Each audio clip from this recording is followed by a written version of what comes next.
యెషయా గ్రంథం 44వ అధ్యాయము 23వ వచనాన్ని చదువుకుందాం.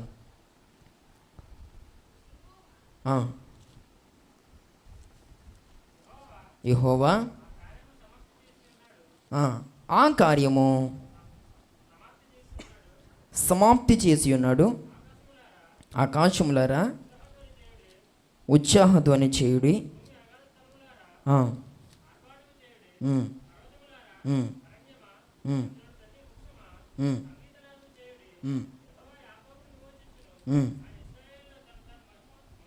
యెహోవా యాకోబును విమోచించును, ఆయన ఇశ్రాయేలీయుల్లో చూడండి తన్ను తాను మహిమోన్నతునిగా కనపరుచుకొనును. దేవుని స్తోత్రం కలుగును గాక. దేవాతి దేవుడు ఎవరు అని అంటే ఆయన మహిమోన్నతుడు, మహిమోన్నతుడు, ఉన్నతుడు. ఆ మాటకు హిబ్రూ భాషలో ఎల్యోన్ అనేటువంటి మాట వాడబడింది. అనంటే ఆయన ఉన్నతుడు, ఉన్నతుడు, ఆయన మహిమోన్నతుడు.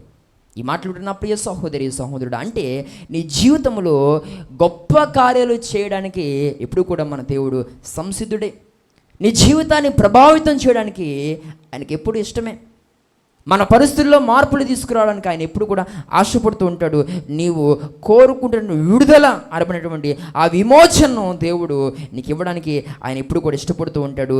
దానికి పిల్లరా మనం చేయాల్సిన పని ఏంటి అంటే దేవుని మహిమను మనం కనపరచమని అడగటం, ప్రార్థన చేయడం ఒకటే పిల్లరా ఈరోజు మనం చేయాల్సిన పని. దేవుని స్తోత్రం కలుగునుగాక. ఈ మాట్లాడుతున్న ప్రియ సహోదరి సహోదరుడా, అడగగలవా దేవుని ఎదుట, దేవా నీ మహిమను నాకు కనపరిచయ్యా. ఈ విశ్రాంతి దినాన నేను నీ మహిమను చూడగలగాలి, నీ ప్రభావాన్ని చూడగలగాలి, నీ ప్రసన్నతను చూడగలగాలి, నీ యొక్క ఉన్నతత్వాన్ని నేను చూడగలగాలి. ప్రభువా నా జీవితంలో నాకు నీ మహిమను కనపరిచయ్యా అని అడిగితే దేవుడు మహిమతో పాటు మంచితనాన్ని కూడా దేవుడిని కనపరుస్తాడు. ఒకవేళ నీ జీవితంలో ఇప్పుడు దాకా ఏ మంచి జరగట్లేదని నువ్వు బాధపడుతున్నావు, ఒకవేళ నీ జీవితంలో ఏది నీకు ప్రతికూలంగా జరుగుతున్న దాన్ని బట్టి నా జీవితంలో దేవుడు మంచి కార్యాలు చేయట్లేదని నువ్వు అనుకుంటా ఉన్నావు, లేకపోతే నీ జీవితంలో దేవుడు ఏ మంచిని జరిగించాలని కొంతకాలంగా ఉపవాసాలు ఉండటం కానీ, దేవుని అడగటం కానీ, లేకపోతే కన్నీరు కార్చడం కానీ నువ్వు చేస్తూ ఉన్నావు. ఈ ఉదయకాల సమయంలో, ఈ ప్రత్యేకమైన సమయంలో దేవుడు నీతో మాట్లాడుతున్న మాట ఏంటనంటే, ఇక నుండి ఖచ్చితంగా దేవుడు తన్ను తాను నీకు కనపరుచుకునే విధానములో తన మంచితనం అంతయో నీకు చూపిస్తాడు. ఆ మంచితనము నువ్వు చూసేటువంటి ఆ విధానములో ఎన్నో ప్రతికూల పరిస్థితుల నుండి నువ్వు విమోచించబడబోతా ఉన్నావు. గట్టిగా చప్పులు కూడా దేవుని నామమున మహిమపరచు. ఈ మాట్లాడుతున్న ప్రియ సహోదరి సహోదరుడా, దేవుని యొక్క మంచితనములో ఏమి దాగి ఉందనంటే నీకు కావాల్సిన విమోచన దాగి ఉంది.